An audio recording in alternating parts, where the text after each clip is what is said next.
for another Naval History edition of the Proceedings Podcast.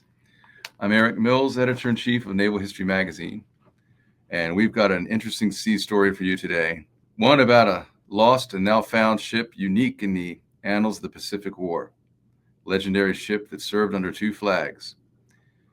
Thrilled to recently hear the announcement of the discovery of the destroyer USS Stewart, DD-224, found off the Pacific coast of California very recently. And we cover this fascinating discovery in the current issue of the magazine. And here to discuss that is one of our all-time favorites, the great deep sea explorer and wreck finder extraordinaire, Dr. James Delgado. Jim, welcome. Great to see you again. Likewise. So the USS Stewart is a real kind of rara avis. It's not a story arc, if you will, of a ship's career in World War II that follows the normal path. So maybe let's talk about that unique history of this ship. Then you can go into the way that it was finally discovered and some of the technologies that are helping us find all of these great long lost wrecks now. So let's start with the ghost ship of the Pacific, the USS Stewart. Well, Stewart is one of many of these four stackers, these destroyers that are built just after World War I, embodying some of the lessons of World War I, particularly the need for destroyers to carry out a variety of missions, but also focused on anti-submarine warfare. Constructed by Cramp and Company in Philadelphia between 1919 and 1920, Stewart embarked on a typical Navy career, deploying to different theaters, but finally ending up in the Pacific in the Asiatic Squadron. With that, like other vessels, Stewart was caught literally behind enemy lines with the rapid advance of Japan, both at sea and in the air, at the start of World War II, commencing with the attacks both on Pearl Harbor, but also on other bases. Stewart helped hold the line for as long as it and other ships could, most famously in those particular moves when they were working with the Dutch and fighting a pretty hard-pitched battle against overwhelming odds with the Japanese in early February to late February 1942, particularly the Battle of the Badung Strait, where Stewart survives but is mauled. Taken back to the Dutch naval base there to be repaired. Stewart's in the dry dock, falls over. The dry dock is bombed, and the vessel really cannot be raised or repaired. One of the propeller shafts is twisted. And so the decision is made to put scuttling charges in and to sink the floating dry dock as well as Stewart in it. And with that, as Stewart's crew flees, as do others, some of them don't make it. Some of these guys that are fleeing ultimately get caught up in the USS Edsel, another four-stacker, which when sunk by the Japanese with most hands, includes guys that have been fleeing that had survived those battles. Stewart then is written off by the Navy, stricken from the Naval Register. Of course, a new Stewart is built and takes that name, and that vessel still survives to this day as a museum ship in Galveston, Texas at Seawolf Park. But the other Stewart, gone but not forgotten by those who served on it, ends up becoming, in the words of the Navy, the ghost ship of the Pacific, because as the war continues and as the United States Navy and other forces begin to push back and regain lost sea and lost ground and the air, pilots begin to report that there is a U.S. ship behind enemy lines. It's a four-stacker, and yet they also see that it's been changed or modified. Ultimately, it's determined that this is Stewart, that Stewart had survived. The Japanese had actually raised that vessel, had repaired it under the command and under the supervision, I should say, of Shizuo Fukui, whose post-war book as a naval constructor about the surviving ships of the Imperial Japanese Navy would be republished by the Naval Institute Press, and I have a copy right here on the shelf. And with that, he talks about Patrol Boat Number 102, which is, of course, the former USS Stewart. What is ironic, of course, is that Stewart is one of the few vessels captured by an enemy and put back in use against its former side. But as far as we know, while it engaged in some action, did not directly lead to combat losses as a result of it firing a shot. At the end of the war, Stewart is laid up and rediscovered by occupying forces. And with that, the decision is made to give Stewart an honorable end. The vessel has been damaged again. It is worn out. It needs more than repair. It needs a good, thorough cleaning because it's been sitting there for a while. It is recommissioned, but the name Stewart, of course, now belongs to another ship. So it just is DD 224. But with that, the crew, formed by guys that had previously served on it, decides if they're going to take it home and steam it back for a formal decommissioning and an end, it should have something else as a designator. And so they decide to term it RAMP 224 for the term for recovered Allied military personnel. In other words, these guys and the Navy recognize that the former USS Stewart has been a prisoner of war forced into service by the Imperial Japanese Navy. Stewart starts, but is too worn out, loses power, is adrift, is ultimately towed, and arrives in San Francisco in early 1946. And there is prepared for what will be an honorable end. She will be taken out and buried at sea with some practice with aircraft and some gunfire practice to make sure that Stewart sinks well outside the Golden Gate in deep water. Amazing. I love the aspect of this story where we always tend to sort of in a subjective way anthropomorphize a vessel. We humanize it, and we speak of it with human pronouns, and it's just the lore of the sea. And to have the Navy, a modern gray-hulled Navy of the 20th century, recognize one of their vessels as a prisoner of war and give it that status.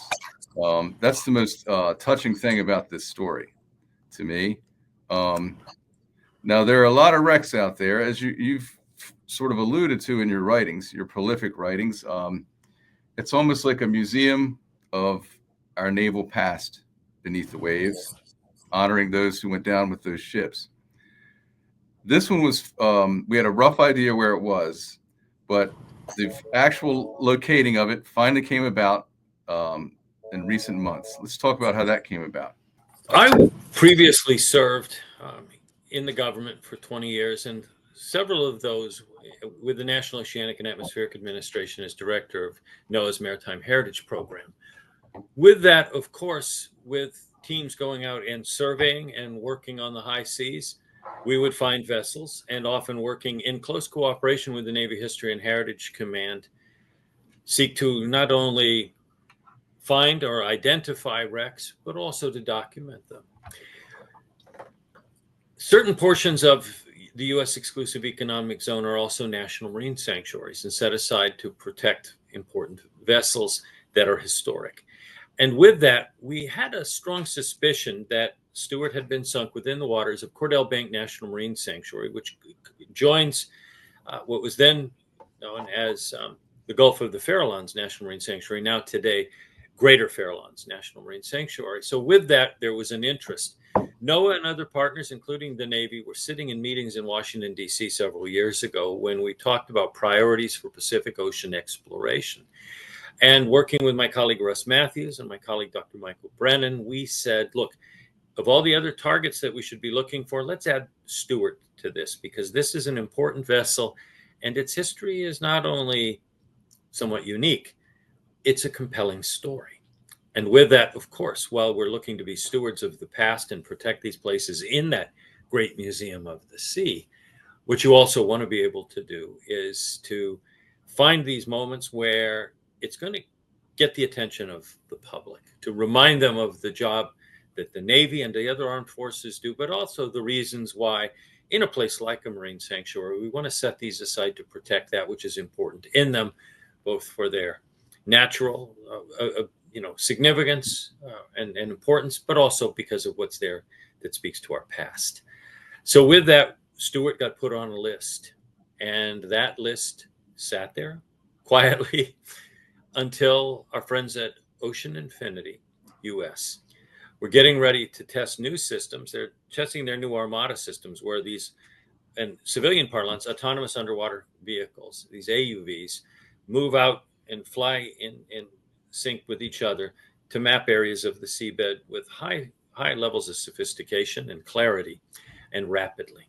Of course, this is no secret to most folks in the naval world, because the Navy uses some of these assets, calls them differently, and they have different capabilities. But to that end, this is a technology that's been revolutionizing our understanding of the deep sea, both for exploration purposes, but also for strategic reasons, as well as economic reasons, particularly as attention is now turning not just to understanding the seabed for laying deep sea cables, but also as increasing interest in deep sea minerals has come into the fore.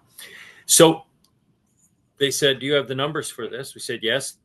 They needed a permit from the National Marine Sanctuary, which was very quickly processed. And with that, reaching out back to Navy History and Heritage Command and looping them into the mission. We all tuned in on a weekend as they deployed the AUVs from their ship. And within a matter of a couple of hours, based on the coordinates provided by the Navy ships, particularly PC-799, which had helped sink the ex-Stewart, they were able to pinpoint a very strong target that sure looked like the sleek hull of one of those pre-war destroyers. It looks like that to me. I've been fortunate enough to see some of those hulls elsewhere, but you never know until you dive. And so with that, with us all tuned in by a satellite to do a telepresence-enabled mission, the ROVs dropped, and we came right up onto the stern, the unmistakable stern of Stewart, with its depth charge racks still in place. Wow. Amazing. You mentioned this used to be called the Farallones, this area. I remember I read, correct me about this, but I'm pretty sure I read a book at one point about, this is very sharky water, very shark. It's like they study sharks there. So. It's incredibly sharky. In my younger years, I dived there. Let's just say I don't now. We did a mission several years ago when we were looking at another U.S. Navy wreck, a wreck that at that time we didn't know what it was, but which later turned out to be the Navy tug USS Conestoga. As we deployed that autonomous vehicle to do that survey, and then the ROVs, we suddenly noticed alongside our vessel, just off of Southeast Farallon Island, a huge gush of blood, followed by half of a seal bobbing to the surface. And it's like, ooh. Yeah, I don't think we need to be going into the water anytime soon. That's why we sent the vehicle. Yeah. But same mission, the autonomous vehicle, which we were tracking from the boat, went down, and all of a sudden, as it's moving, it suddenly went whoom to the bottom. And then a couple minutes later, floated up with not dents, but scratches, because Jaws had come along and grabbed it, thinking it was a massive seal. So, yeah, you do not dive in the Gulf of the Farallones. That's why you have robots. Thank goodness for that. Yeah. That makes these discoveries possible in otherwise perilous waters. Well, it's effective in terms of the speed. I mean, what I've seen in the decades that I've been engaged in this is these technologies, as they've been developed, or also very appropriately as they have emerged from a classified status and been adapted to civilian use, they've really been a game changer in terms of our understanding of the deep sea. And I think that's important and critical for a variety of reasons. First off, it is a frontier not only for exploration and a frontier for commerce, but it is a strategic frontier.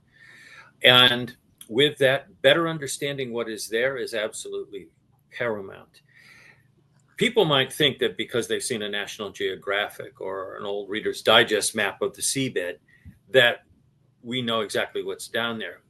Most folks don't realize that those early projections came from individual soundings with a sounding machine on a vessel, or sonar pinging in shallower water, and later with just the mapping of the ocean surface as it changes in response to gravity, indicating where a canyon or a large set of mountains might be. And with that, the understanding that there are canyons greater than the Grand Canyon and mountains higher than Everest that perch beneath that 70% that is ocean. This kind of gear now gets us to a level of granularity that we have not had. And to that level of granularity, I think it's important. When I got started in this field, we had mapped to that level, in the shallow end of the pool, 5% of the ocean's bottom, to that level of accuracy. Now we're well over 20%, and the goal by 2030, with people leading the charge, including former naval officer Victor Vescovo, he who's done very deep diving, to get to that goal by 2030 by helping fund those. So whether it's the Navy, whether it's other foreign entities, whether it's NOAA in the United States, everybody's working around the world to provide this database of what's out there. So AUVs really have been a game changer in regard to that. And just by way of comparison, even as we approach 30% of the oceans being mapped to that level, we've got 100% of the planet's land surface, and we have 100% of Mars and 100% of the moon, and we're getting there with Venus, for example. So it's about time that something as important as the oceans get this kind of attention. I look forward to this. So we will see in our times a more thoroughly detailed map of the seafloor of the planet Earth. Fantastic. And with that, and with that, Eric, I think we don't have to wait for the end of days for the sea to give up its dead, perhaps. I think we will find the answers to many mysteries. Where's the USS Cyclops, for example, which went missing at the very closing months of World War I? Where will other vessels be? Where will ships that not only were lost without a trace, but sank in deep waters be found? I think that those questions will be answered. And that's important because the ocean, as I'm always fond of saying, is our greatest museum. It's our largest battlefield. It's our biggest graveyard. Amen. This is fascinating. And yes, the discovery of the Stewart comes amid a wave of discoveries in recent years that we've reported in the Naval History News section of the magazine. I believe one of her sister ships was recently discovered too. I think that announcement came within the same month. Yes, the USS Edsall, which had also participated in those actions and which was leaving and trying to get away from the Japanese with a large number on board, and was caught and fought one hell of a fight. The Japanese referred to it as the dancing mouse because that small destroyer with a crew and officers working tremendously well avoided being sunk until they finally sent in aircraft to take her down, pulled some survivors out of the water, and then subsequently executed those men, as happened often in the war. Edsall was found by the Royal Australian Navy doing a deep water survey. And then as that data was assessed, they were ultimately able to say yes, because there were other 4 stackers that had been lost in and around that area. But they able to say, yes, this is Edsall. And with that, closure for families and a spot now forever known in the ocean, not only as the grave of Edsall and the final resting place of most of her crew, but an honored and hallowed spot in terms of naval history and a reminder of service and sacrifice. Yes, indeed. Indeed to all that. Now, you've written about this in the magazine before, and I think it's worth bringing this up again as a timely issue. And that's, as this technology improves and more people are getting in on the race to the sea bottom, if you will, to find what's there, this creates some ethical issues in terms of shipwrecks and respecting the space of them. And you've had some thoughts about this before. I think maybe it's probably worth bringing those up again. Well, I think it's absolutely important. Thank you for asking. I think it's absolutely important. And I think this issue has come up not only in regards to naval craft, but civilian craft, Titanic being one of those. I need to be clear that I am absolutely in favor of people accessing and seeing these sites as long as it's done respectfully. People have the right to dive, and I think that includes deep water diving. Yes, a terrible tragedy happened with Titanic and with the loss of Titan. Those issues are wrapped up in the suitability of that craft, and as the investigations have proceeded, questions regarding the conduct of the actual tour operation and if this was indeed as safe as had been warranted. But that doesn't take away from the fact that respectful tourism, and let's use the word, can and should happen. And we certainly see people as tourists walk on hallowed ground at Gettysburg or at Omaha Beach at the cemetery there and so many other places. And indeed, people have dived on wrecks, both as scientists and in some cases as divers recreationally, where we have seen loss of life. It's how you approach that dive. I think that's the most important. And to that end, yes, as long as it's done respectfully, no problem whatsoever. Where people start going into these wrecks and cutting them up, as is certainly the case with Chinese actors in the Pacific with a number of lost warships, ours, the Dutch, some Japanese vessels, and British ones, particularly HMS Repulse and Prince of Wales, that's absolutely wrong, particularly when you read reports that have been published credibly by journalists of portions of these vessels being brought ashore to be picked apart by poor folks that live in some of these coastal communities who basically are subsisting on whatever they can make from the sea, usually by harvesting the sea and fishing, but in this case being paid for handwork that includes sweeping away fragments of bone and teeth and personal items, the lenses of eyeglass spectacles, if those hadn't already been washed off of the deck as these vessels have been chopped up and put on the Chinese salvage ships. And again, these folks have no choice. These are not their ancestors. These are long dead people as far as they're concerned. They view death differently. But for us in the West, these are important and hallowed places. And so the Royal Navy, the US Navy, the Dutch, a number of complaints have been lodged. So there, in the midst of all of that, you come back to this point of mapping and exploration. The role that I and others have taken, and I see this with Bob Ballard, with Victor Vescova, so many others, is that of respect and understanding and sharing the stories associated with these vessels in a respectful way. If we ever spot something, we do not show it. Yes, there are times when things get out of hand or when we're concerned where an image might be released, like the well-known image of the shoes on the wreck of Titanic. Ballard did show similar things in and around Bismarck, and those do not represent where clothing just simply fell to the seabed.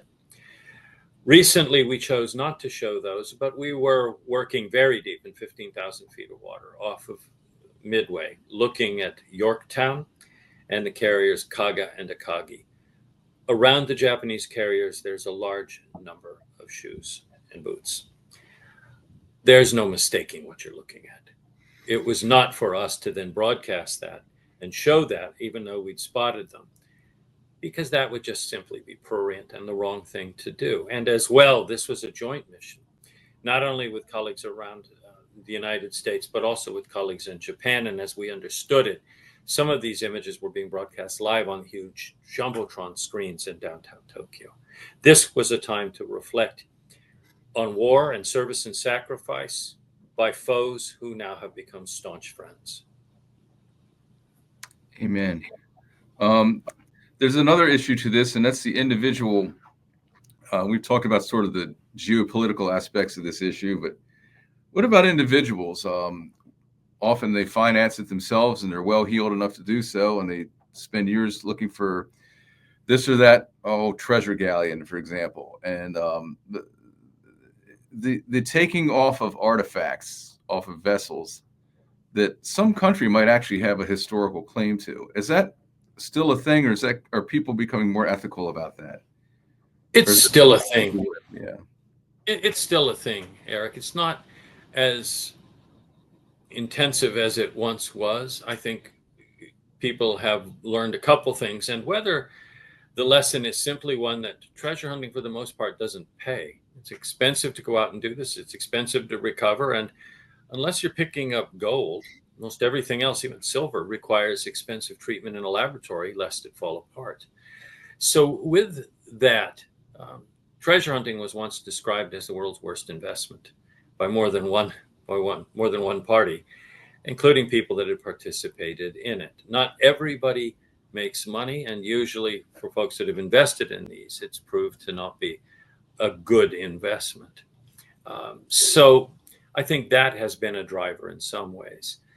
Is also just this sense that I think for some countries, if it's theirs, they want to have a say in this. And with that, that say comes through the courts. As we know, U.S. Navy ships remain the property of the United States. They are, in fact, sovereign territory of the United States, just as an embassy or a consulate might be. And that status does not change if they sink. That's why we have a Sunken Military Craft Act to help further protect and preserve them. That while that doesn't extend to merchant ships for the most part, there's always, in some cases, an owner, even if it's an insurance company. And case law through the years has defined this as far back as the 19th century. Ultimately, the rule of law, which once used to be the reach of a gun and just 3 miles offshore, now is more global, at least as far as ownership has been determined.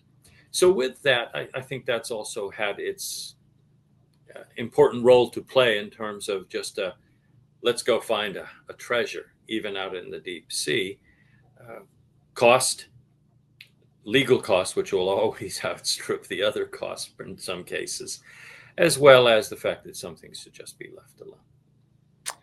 Yeah, I guess that's a little encouraging to hear. It sounds more like it's coming from a matter of economic reality than ethics, evolving ethics. But even if there's a scintilla of that, I'll take that. I remember back in the 80s, it seemed like it was kind of the Wild West. You had all these people, these heavy investors going out there with it's almost like this quixotic quest to find this particular Spanish galleon or something. And then they tour around the country with all the treasures they pulled off it. And it seems like we're a little more aware that maybe that belongs to the country. Does that belong to Spain? I mean, you can't just, I found there was a sort of an attitude of finders keepers, it seemed like. Yes, right. But finders keepers is an interesting concept. I mean, if you find somebody's wallet on your lawn, does that make it yours, or does that wallet belong to that person? I think that's where the courts have started to intervene. With that, some courts have said, with the case of Titanic particularly, yes, salvage and recovery is appropriate, but with certain guideposts. In the case of Titanic, the collection has to be kept together. That collection needs to be made available to the public. They're not prohibited from making money off of it. They're just prohibited from selling it off piece by piece. And in that, the law is applied. Not every archaeologist might like that. Families may not like it if wrecks are dived on because of the loss. But there are a variety of means, or I should say there's a variety of views that are out there. Nobody's going to agree on every single thing, clearly. But what I think we're seeing is that the courts can serve as a means of adjudicating, the absolutely right word, in juggling different interests, but also applying the law where the law is pertinent. Mm-hmm. Yeah.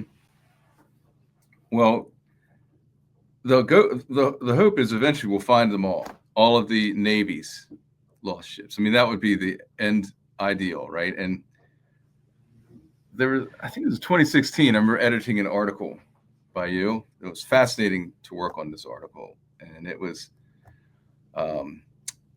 a list of the top 10 U.S. Navy ships that their wrecks have yet to be found. Now, Right. One that's not on that list because it kind of predates it, but I want to talk about this one first because this is just an interesting subject to me. And the Battle of Flamborough Head and the Bonhomme Richard. I know there were rival crews, rival teams looking for that had rival versions of the actual wreck site. What's the latest on that? I remember talking to you about this some years back, but I haven't really heard anything about that in a while. Well, I would be remiss if I didn't say that my good friend, the late Clive Cussler, was involved in a few of those surveys, and I knew Right. those teams that went out and did some of that. Uh, the hard part with an older vessel like that is when you no longer, it's one thing to say, oh yeah, there's the exact shape, there's the holes from the rounds fired in to help sink the Stewart.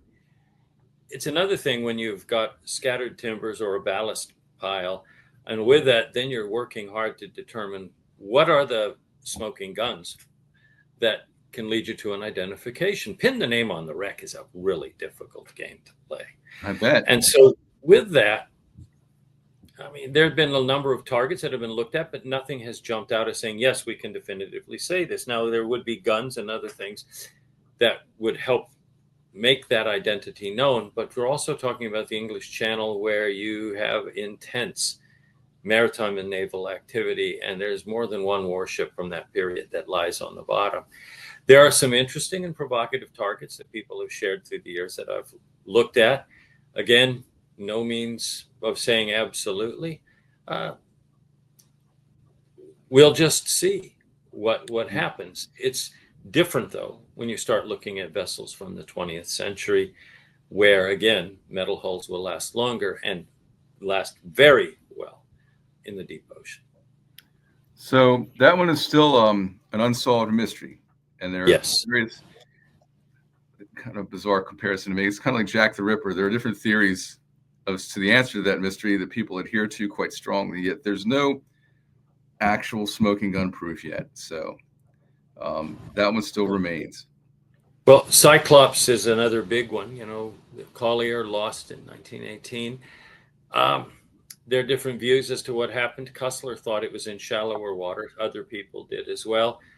I think it's deep, very deep, like Titanic deep, which is why we haven't seen it yet. But again, over time, with more deep sea mapping, particularly with autonomous vehicles, I think the time will come when Cyclops will be revealed. In some cases, some of those wrecks are there, but nobody actually figured out that that's what it is. Just in Delaware Bay, one of the tugs that vanished, as did USS Conestoga, literally within sight of shore, was the USS Nina, another fleet tug dating back, of course, to the Civil War, but then serving up and well into the early 20th century. Nina disappeared with all hands. The wreck was ultimately found in the 1970s by a group of wreck divers who figured out what it was because they found the bell. At that stage, nothing was reported to the U.S. Navy. It made it into a Washington Post story, but then got lost again. So when we were working on Conestoga and wondering what happened to the other vessels, and I wrote the article for you, the question of Nina was still not really fully resolved to everyone's satisfaction. So fast forward to just a couple of years ago, working with the University of Delaware and Dr. Art Trembanis, and with Dr. Alexis Katsambas from Navy History and Heritage Command and others, part of a mission that went out to map this one wreck that the wreck divers had reported was Nina, and indeed it was. And these are very good, solid wreck diving folks. There was no reason to doubt what they were saying. It's just always good for the government to have its own documentation. And so with that, we mapped and were able to compare a number of features with the ability to do so with the new equipment and with high resolution sonar, thanks to the University of Delaware, as opposed to as incredibly skilled as they were in individual diver observations. Again, technology plays a role, but it's also a reminder that there's so many of these wrecks that just simply don't particularly have a name attached to them, or a few people know about it, but not everyone does. And the responsible parties, in this case, say the Navy, doesn't know for sure. And so with that, with Nina, absolutely. But another project I've been working on for the past 5 years is the one of Clotilda, the last ship known to have come to the United States with people, captives from Africa, bound to be sold into slavery. Right. That wreck's hidden in plain sight in the Mobile River. And the family that commissioned it for the voyage certainly knew what it was. And I think other people did as well. There's accounts of people having dived on it in the 1970s and reporting back to that family, hey, I was on it.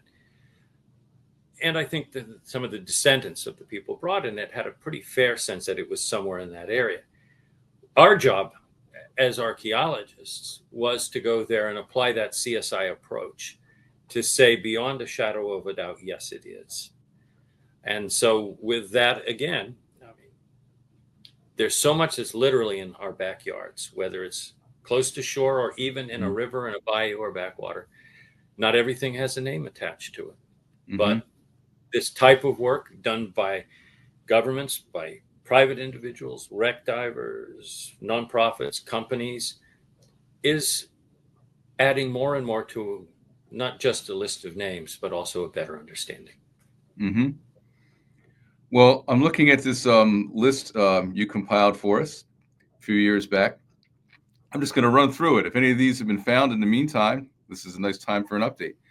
You start your list with a vessel from the quasi-war with France, the 1800, the year 1800, topsail brig Pickering. Nothing on that one yet, huh? Nothing yet on Pickering, no. Now, what about the USS Insurgent? Basically, this was the captured L'Insurgent, defeated by the Constellation, correct? Anything on that one? No updates there.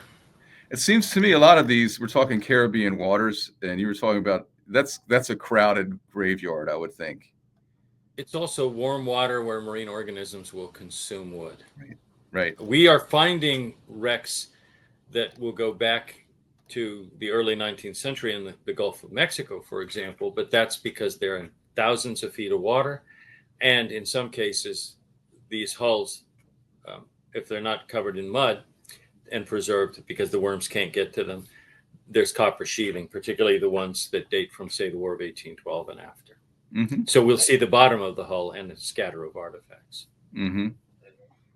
Well, this is some real forensic archaeology while you're deep beneath the waves. I mean, it's fascinating to hear about this, but the work itself, the detective work, if you will, just seems so daunting. Well, let me run down this list real quick. How about gunboat number 7 from 1805? No news. Yeah. Wasp. Oh, here we go. USS Wasp, 1814. Still on the unsolved mystery list. Unsolved. Then we have the Epervier.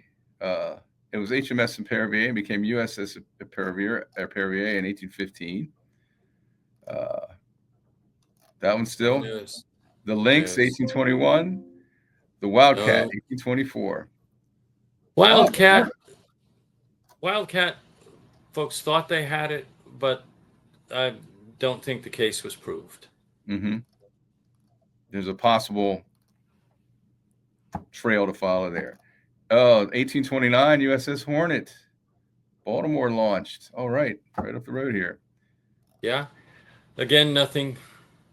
No news. Well, it doesn't surprise me. A lot of these we're talking first half of the 19th century. The further back you get, even that far, it gets a lot harder. It's got to. Yes. Right? Yes. I mean, but we've been working on some wrecks in the Gulf, and we think we've got what's left of a small convoy.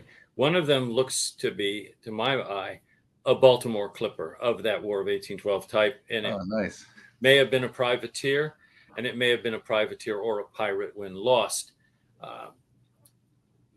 Do we have a name? No. But we do know that this vessel sank earlier than 1818 because we recovered the remains of a small purse of silver coins, most of them Spanish, that had been used probably by the purser to pay for supplies.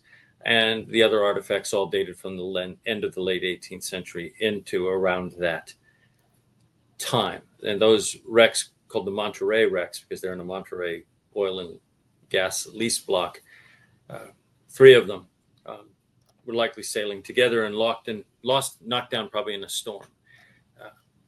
But we still don't know what their names are. But again, it's a reminder that even for these early ones, the sea will yield some traces if you're looking or if you come across something. Yeah. Well, you mentioned the Cyclops, and that's the stuff of real legend, even I guess you could say urban legend. That's in the water known as the Bermuda Triangle. Is that correct? And there's a lot of paranormal legendary about that floating around out there, especially since the 1970s. Um, that's Yeah, deep water, like you said. When that one's found, that'll put to rest all the folk tales about it, I suppose, hopefully. I would imagine so. I mean, I'm trying to remember if Spielberg actually had some of the guys from the Cyclops walk off of the spacecraft in Close Encounters. Oh, that's right. I cer- I certainly know the Lost Flight guys were, Yes, but yes. Well, this is the kind of thing where there's plenty of work still to be done, but thank goodness the technology keeps improving, and this is an exciting time to be to have underwater archaeology. It's like a golden age of underwater archaeology these past, and hopefully it's just going to get even more so. I Um, would like to think. I'd like to think so. yeah, and you've been in the thick of this whole era of all this, and I should point out, you've been involved in quite a few celebrated discoveries. Um, Now, I have to ask you about this because you mentioned the late Clive Cussler, friend and colleague of yours.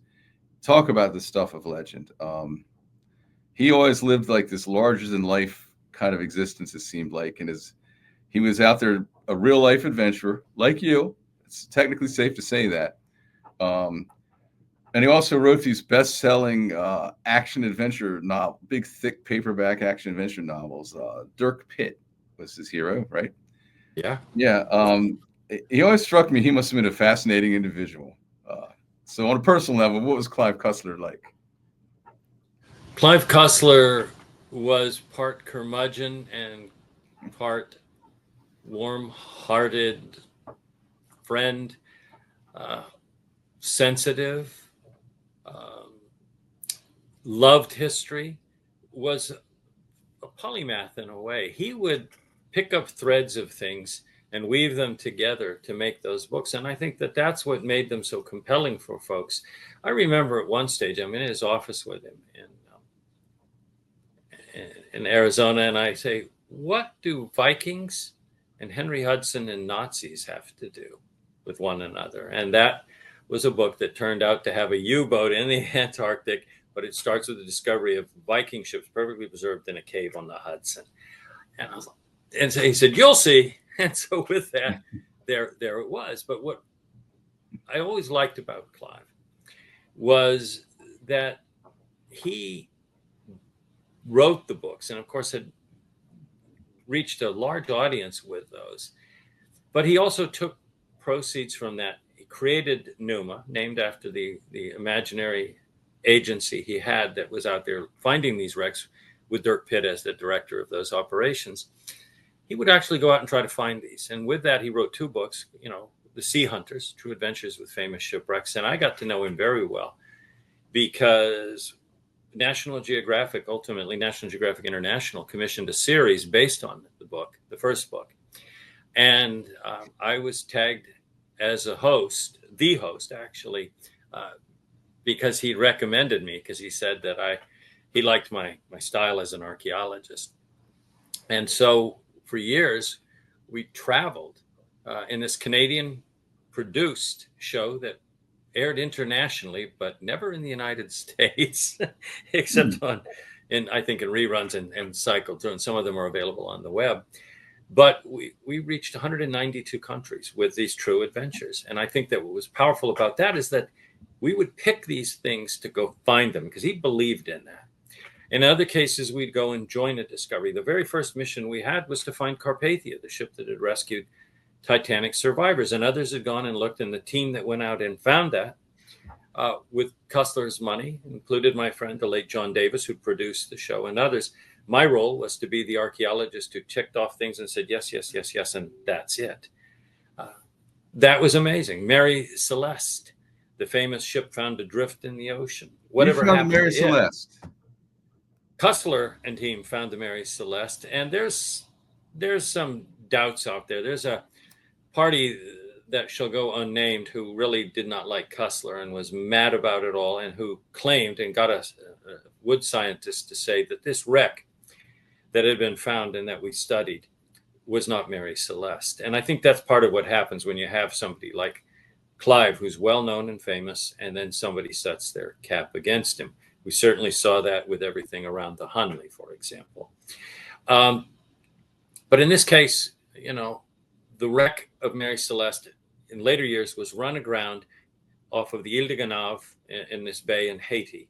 And in a survey of that entire bay, only one wreck showed up on the actual spot where the captain had said he'd run the vessel aground, and he was prosecuted for barratry, deliberately wrecked it for insurance.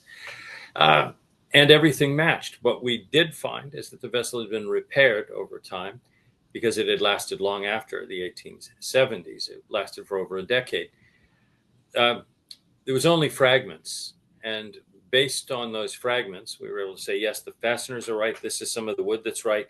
There was southern yellow pine in it as well from some of the repairs, that being the most predominant wood used in shipbuilding and the post-Civil War era. And this guy got a wood scientist who took and said, look, I'm taking these fragments and I'm going to pull them all together to try to create a simple tree ring and date this. He later confessed that that was the wrong thing to do and it was bad science. But at that stage, this other fellow who Clive had aggravated had gone public saying, no, it's not it. And if you look at the Wikipedia page, it's like, no, it's not. Yes, it was. But wow. Cussler always faced that kind of thing. But back to the show, people loved it because it connected them to it. And the way he closed the shows was brilliant because he'd always say at the end, now it's your turn to get up off that couch, go into the mountains and the deserts and search for history, because there was no better or finer thing to do. And that's that enthusiasm, that wonder and fascination, and the ability to introduce people to these stories of the real life ships, usually with careful research, was always there. So what if in real life a Confederate ironclad with gold coins and the body of Abraham Lincoln didn't end up in the Sahara?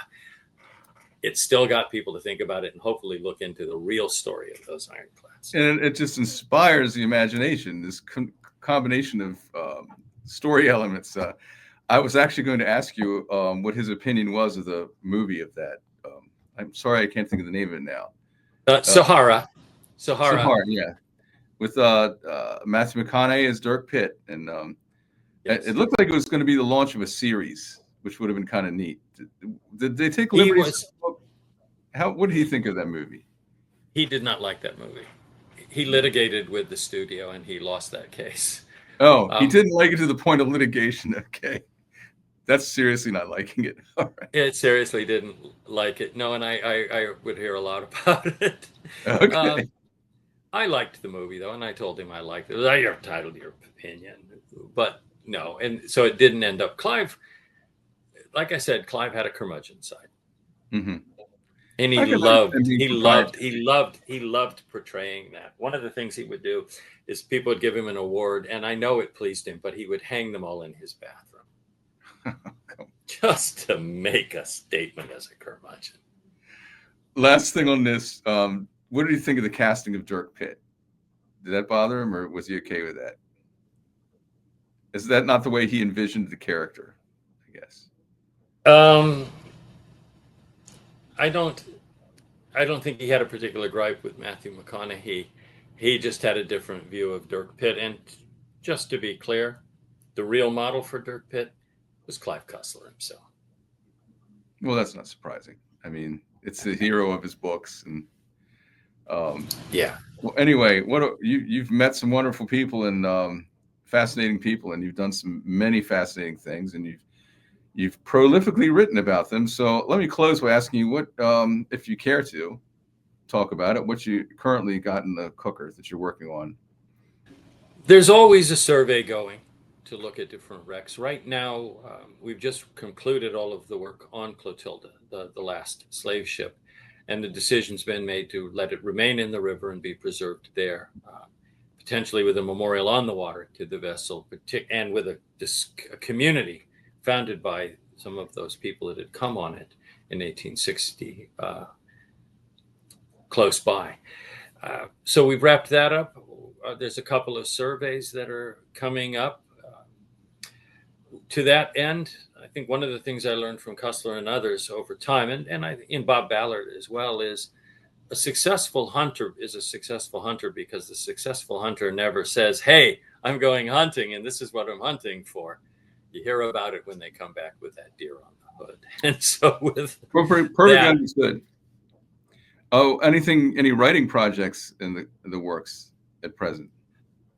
a new book coming out July 1 with Oxford University Press, The Great Museum of the Sea, A Human History of Shipwrecks, that talks about not just adventures and things that have been able to be associated with, but the work of others and how society feels about these wrecks, how we felt about them over time, why we should care about them, and a look at the different approaches that people have taken over time. So it includes stories of naval vessels, of civilian vessels, ancient craft, and the various literary and artistic and film, approaches to telling the story of shipwrecks.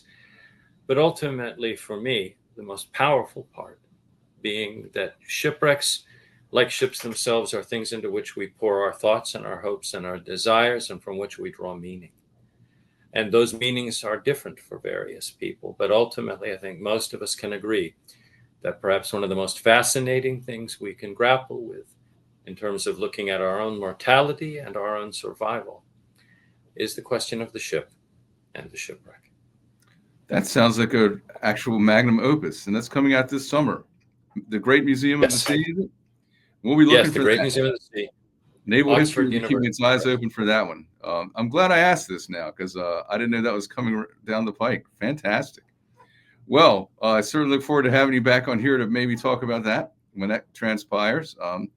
You're always welcome to rejoin us on here. It's always a great pleasure to chat with you, Jim. And this has been nothing short of fascinating. And it always is. Well, It always thank is you. when we talk. So I want to thank you again for joining us. And we look forward to seeing you again on here sometime. Best of luck to you in the meantime. And we'll take care. Thank you, Jim.